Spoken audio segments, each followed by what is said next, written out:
What is up, everybody? Rob Gossel in Purple and Gold podcast, Saturday, July 18th. I want to open the show by congratulating Tommy White on making his major league debut last night. He went 1 for 4. He doubled in his last at bat. He played in a game in which his Sacramento teammate, Gage Jump, was the starting pitcher, and they played against the Nationals, and Dylan Cruz was on the other side. At one point, Dylan Cruz got on first base, and Jay Johnson tweeted out a picture that he took at the game of Dylan Cruz and Tommy White standing next to one another. It was a banner night and a banner advertisement for LSU baseball. The subject of today's podcast, though, is actually football and football scheduling. So LSU released 4 future non-conference games yesterday. And none of the games are of great note or significance, with the exception of when the games are going to be played. So in 2027, LSU is going to play a game in August in week 0 against Northwestern State. This would be the week before LSU travels to NRG Stadium in Houston to play the Houston Cougars. Now, for those of you who are unfamiliar, you used to, before next season, you used to require a waiver to play in week 0. You were either playing an international game, some sort of specialty game, or you were playing Hawaii at any point during the season. You could then get a waiver to play in week 0. Well, as of next year, that has gone bye-bye, and the calendar actually starts in week 0, which in essence is the Saturday before Labor Day.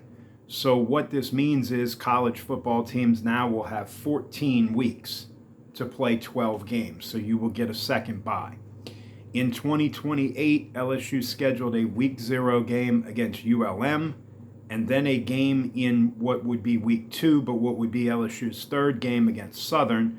LSU will play SMU at home in what amounts to now week 1, but will really be LSU's second game. And then the other game that LSU added was a 2030 game on August the 31st, which could be Labor Day weekend. They will play Tulane. So LSU and Tulane are going to play for the first time. At that point, it'll be in, I believe, almost 20 or so years since LSU and Tulane played. I know that excites some people. It excites some people in and around my orbit. It does not do anything for me. I don't care. Tulane is just another team. It's just another game. But if it adds some juice for some people, great. But what I want to talk about is the situation with scheduling the games in week 0 and what it might mean for the college football calendar and college football scheduling as a whole. So this upcoming season, the SEC, of course, is playing 9 conference games now. The SEC held out for a long time. They only played 8. Now they're playing 9.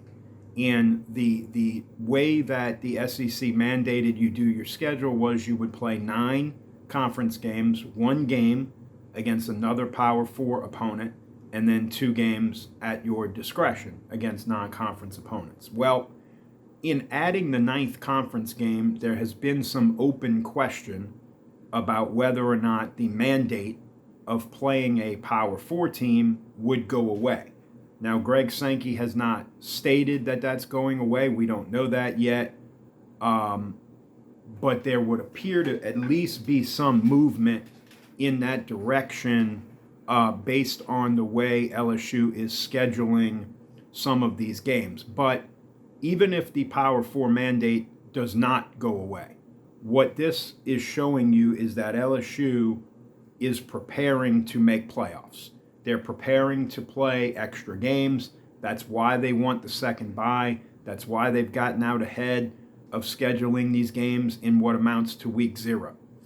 And good for Verge Osbury and good for LSU for doing that, because if you're going to play a 9-game SEC gauntlet and potentially add a Power 4 team in there as well, certainly a second bye week during the season would be beneficial in any number of ways.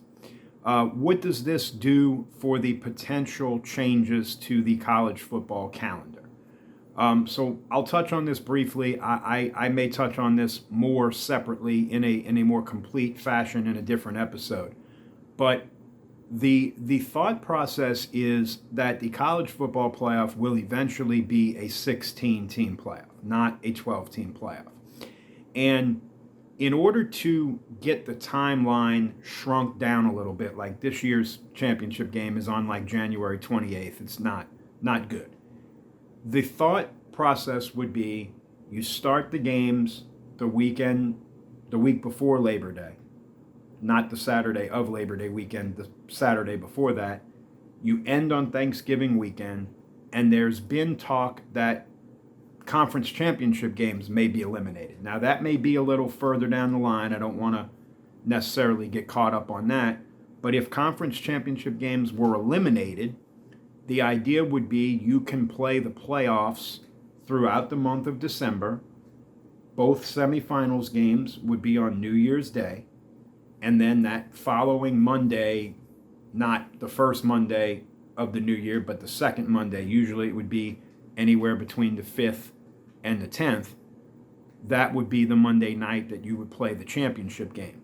Right now, the transfer portal opens, of course, on New Year's Day. You could either open it on New Year's Day because you'd only have 2 teams playing still then, or you could just back it up maybe 1 week and kind of sync up when the transfer portal would open with when the season would end, much like,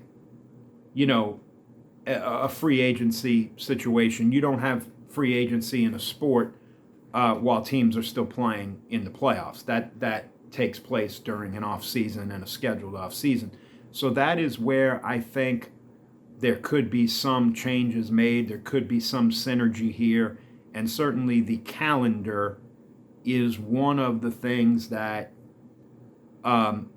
has openly been in question, both in terms of the dates of when the transfer portal opens to when the playoffs are going on and when teams are still playing, and also obviously to a situation like what happened with Lane Kiffin last year, right? Where,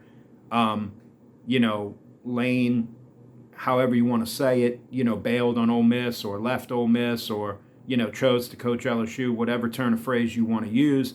But, he was sort of, if he wanted to take a different job, he was forced into that scenario based on the way the calendar worked.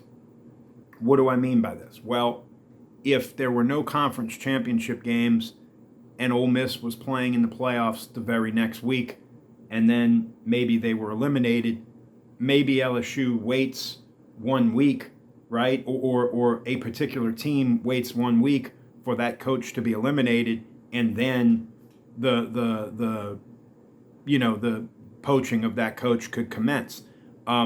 It wasn't a realistic timeline when Ole Miss is playing on Thanksgiving weekend. Then you've got a conference championship weekend. Then you've got Army, Navy, and the Heisman. Ole Miss isn't going to play a game till, 3 more weeks from now. They're playing Tulane in the first round. They're going to win that game. It just didn't make any sense. Lane couldn't wait. LSU couldn't wait. Florida couldn't wait.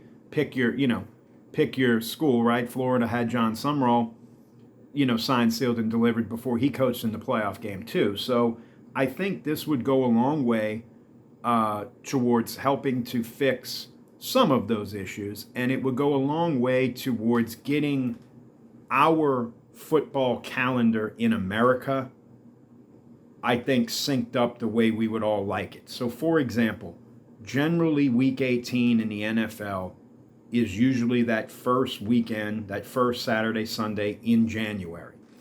If the college football semifinals are played on New Year's Day, the NFL plays that weekend, then you have the NFL's wild card weekend. Monday night is the college football playoff national championship game. Now from the divisional playoffs on, it's all NFL. And I think it syncs up in a more positive way. So we'll end it there for now. I do want to give a shout out. I was on WRBE FM out of Lucedale, Mississippi with Coach Bruce Thornton on Wednesday and Friday this past week. We had a tremendous time chopping it up. And on this upcoming Wednesday at noon, I will be hosting the show solo for the first time ever. I encourage everybody to listen. It's wrbefm.com. You can also listen through any of your devices, through any of your smart devices that you would use to play music or play a radio station. You just say, play WRBE. I will be hosting the show on Wednesday at noon, and we will touch on a variety of topics, but I'm sure it'll be a great time and it'll be a fun thing to do. And I appreciate everybody who listened this past week. I appreciate everybody who listens and watches the podcast. Please like and subscribe. It helps me out a lot. I'm trying to get enough subscribers to where I can do these things in a little bit of a different way and it not be so cumbersome. If you can share it with folks and ask them to subscribe, that would be great. As always, be good to one another. Enjoy your weekend. Enjoy the World Cup final. Always boot up. And always, always, always, go Tigers.